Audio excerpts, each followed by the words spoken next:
마지막으로 선을 넘지 않는 사람들, 오늘 민주당 그 돈봉투, 일명 돈봉투 사건이라고 지금 언급이 되고 있는데요. 이정근 전 사무총장이 이제 고생했던 현금을 좀 나눠준 그런 상황인 것 같아요. 녹취 파일이 막 공개가 되고 있는데 파장을 키우고 싶어 합니다. 엄청나게. 그래서 뭐 정확하게 저 완전히 이해는 못했어요. 그래서 얼마를 어떻게 누구한테 줬다는 게 대충 명단이 나온 걸 보니까 9,500만 원을 조성해서 현역 의원 10명에게는 300만 원씩 나눠줬고 지역 상황실장들한테 50만 원씩 나눠줬다.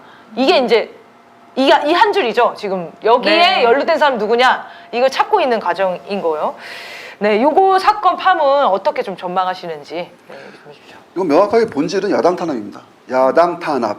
이거를 달리 해석할 길이 없습니다. 잘 보십시오. 아까 제가 계속 얘기했던 이 말미에 이 얘기를 하려고 했던 건데요. 김종인이 뭐 성찰과 모색 포럼인가요? 거기에 이제 수박들 다 모아놨지 않았습니까? 딱 준비해 놓고 있었고 검찰이 이 사건 가지고 있었어요. 다 알고 있었습니다. 딱 맞춰 터트려준 거죠. 신호탄을 쏘아 올린 거고 이제 민주당 쪼개게 들어간다는 겁니다.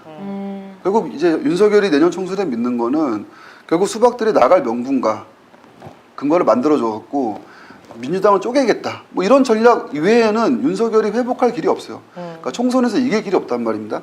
그래서 결국에는 이것은 야당 탄압이 본질이고 검찰이 이미 준비하고 있었던 거고요. 그 두 번째는 저는 민주당의 대응에 대해서 매우 실망했습니다. 왜 수수에 빠져서 검찰한테 맡기겠다? 말도 안 되는 겁니다. 실제로 이 보통 기성정당에서 이거 밥값 쓰라고 주는 관행이지 않습니까? 이 관행에 대해서 저는 민주당 지도부가 일단 방심했다는 생각은 듭니다. 방심해서는 안 되죠. 이런 거 다 뿌리 뽑아야 되죠.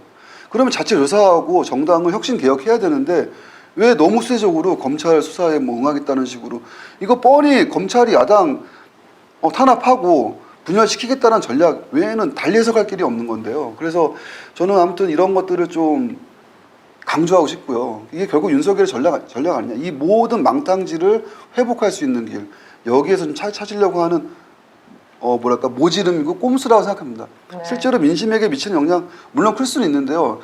우리 국민들도 대부분 저처럼 보고 있지 않을까 저는 생각을 하고 있습니다. 네. 그리고 마지막으로 드리고 싶은 말씀은 정당 혁신 개혁해야 됩니다.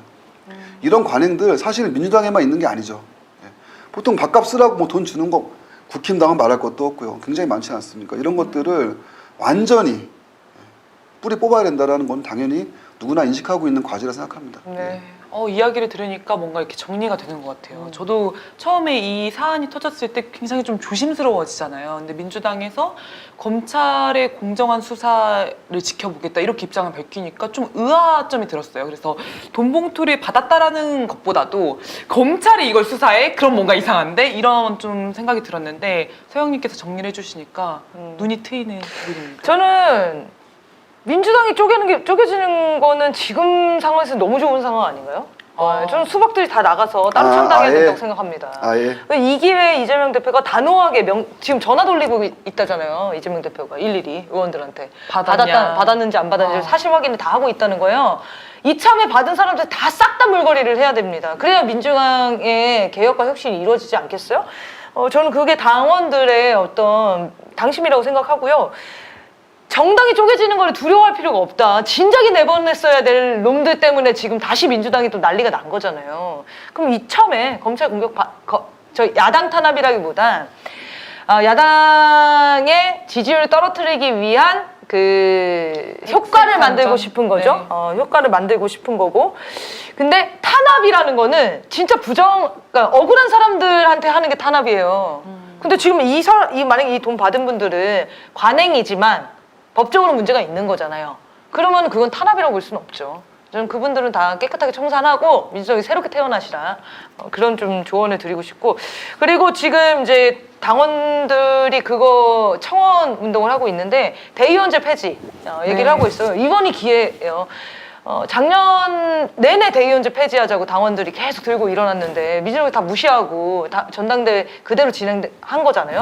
이참에 다 직접 당원들이 투표하는 직접 투표제를 다 바꾸고 좋은 찬스와 기회가 온 게 아닌가. 맞습니다. 대의원들이 가진 표가 6표 이상이라고 하나요? 말이 안 된 제도죠. 네. 근데 이제 제가 탄압이라고 했던 거는 그 자체 행위에 대한 그런 게 포괄적으로 보면은 지금 야당을 의도죠. 분열시키고 하려고 하는 이제 그런 건데 그걸 역으로 이용하자 네. 이런 네. 의견 저도 과감하게 공격 정신으로. 네. 동의하되 근데 저는 이제 속상한 게 네. 민주당이 왜 수세에 있냐라는 거예요. 그러니까. 네. 같은 의견이신 것 같아요. 그러면 안 근데 저는 되죠. 이제 그런 데서 더 과감하게 개혁을 들고 나가야 된다는 생각이 듭니다. 네네. 근데 정말 국민분들이 그런 의미에서 대단하신 것 같아요. 이 상황에 대해서 뭐 수세에 빠지거나 뭐 더 공혹스러워 하시는 것이 아니라 이것을 대의원제를 혁파하는 개혁의 어떤 계기점으로 삼고자 당원들이 그렇죠. 나서고 계신다는 거잖아요. 그러니까 국민분들이 가시는 길만 민주당이 잘 쫓아가면 네, 좋은 길이 있지 않을까 이런 생각이 들었습니다.